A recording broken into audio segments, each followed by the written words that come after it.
How hard do we work for our money? If a person loses $10,000, what happens to him?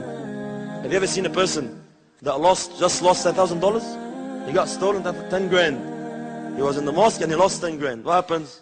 You find him, he's there. He's not here. Habibi, what's wrong? He's about to faint. People die in the stock exchange, sah? They hear the news, you lost $1 million. Boom, death. He dies on the spot. Why? He works so hard for this money. Have you ever seen a person crying in the mosque? Crying in the mosque. What's wrong, brother? He goes, Wallah, I missed Salat al-Fajr. So he's crazy. See this mate, man? Wallah, he's lost the plot. He's crying in the mosque. Why? Because he missed Salat al-Fajr. So what? Crying. Take it easy. You're an extremist. This is extremism. You are a terrorist. What? It's too much. Crying because of Salat al-Fajr. But 10 grand.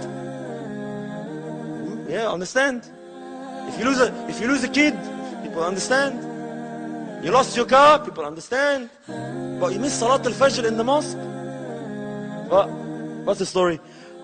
Less than 1% of the ummah of Rasulullah sallallahu alaihi wasallam nowadays pray Fajr in the masjid. And what did Rasulullah sallallahu alaihi wasallam say? He said, وَلَوْ عَلِمَ النَّاسُ مَا فِي الْعَتَمَةِ وَالصُّبْحِ لَأَتَوْهُمَا وَلَوْ حَبْوَةً. If people only knew the reward of praying Fajr and Isha in the masjid, coming to Fajr Salat and Isha Salat, they would come crawling. What would make you crawl from your house to Lakimba Mosque? Ask yourself. Let's understand. Let's read between the lines of the hadith of Rasulullah sallallahu alaihi wasallam. Rasulullah is saying sallallahu alaihi wasallam, if you knew the reward of Fajr Salah and Isha Salah, you would come even if you had to crawl. You would come on your hands and knees. What would make you? Ask yourself. If I say to you, Habibi Allah, if you come crawling from your house, I'm going to give you $5. Will you come? If I make an announcement, anyone that comes crawling from his house to the mosque will take $5. Will anyone come? Crawling? If I say $1,000 in Australia, probably, nah, man, are you serious? Who cares? No, I'm not going to come crawling from my house. But if I say $1 million, ya baba, you will find Sydney like a zoo.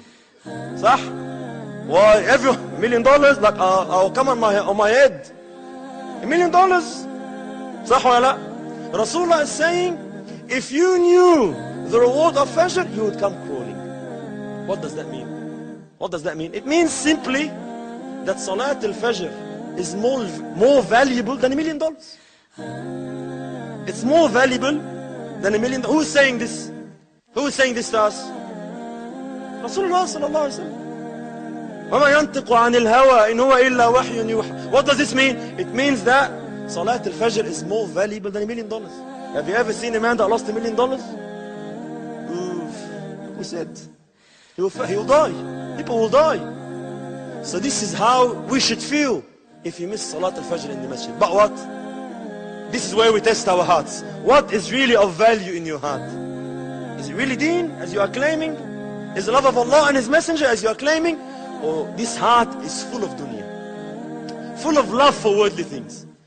We love our parents. We love our wives. We love our kids. We love our houses. We love our cars. We love our money. True love, sincere love. And there's nothing wrong with that. I'm not speaking whether that is wrong. Don't misunderstand me. I'm saying, honey, don't love your parents or don't love your... No, I'm not going to say that. I'm saying, what's this love compared to our love for Allah subhanahu wa ta'ala, or love of Rasulullah sallallahu alaihi wasallam, or love of deen? What did Allah subhanahu wa ta'ala say in the Quran? Words of Allah. So you don't say this guy is command an extremist. We speak the words of Allah. Allah is saying, قُلْ إِنْ كَانَ. Say, قُلْ إِنْ كَانَ آبَاؤُكُمْ وَأَبْنَاؤُكُمْ وَإِخْوَانُكُمْ وَأَزْوَاجُكُمْ وعشيرتكم وأموال اقترفتموها وتجارة تخشون كسادها ومساكن ترضونها أحب إليكم من الله ورسوله وجهاد في سبيله فتربصوا حتى يأتي الله بأمره والله لا يهدي القوم الفاسقين. Say to them, O Muhammad, if your fathers or your brothers and your fathers and your sons and your brothers and your wives and your clan and your money, and your merchandise, and all these things, أحب إليكم, are more beloved to you than Allah and His Messenger, and struggling and striving in His path, فَتَرَبَّصُوا. Then wait for the punishment of Allah, as the ulama say. Wait for the punishment of Allah, and Allah subhanahu wa ta'ala does not guide the fasiqeen. Al-fasiq is a person who is a sinner. Al-fusuq al-khuruj, he left the sirat al-mustaqim. He left that path. This is why we call him fasiq. Allah does not guide the fasiqeen. So Allah is saying to us, our heart has seats. This heart has seats. It should have 3 seats. Allah and His Prophet and His deen. Number 1, front row. And then comes the rest. Our hearts now are upside down. Deen comes where in your life? The order of Allah subhanahu wa ta'ala comes where in your life? Not priority number 1. Things come first.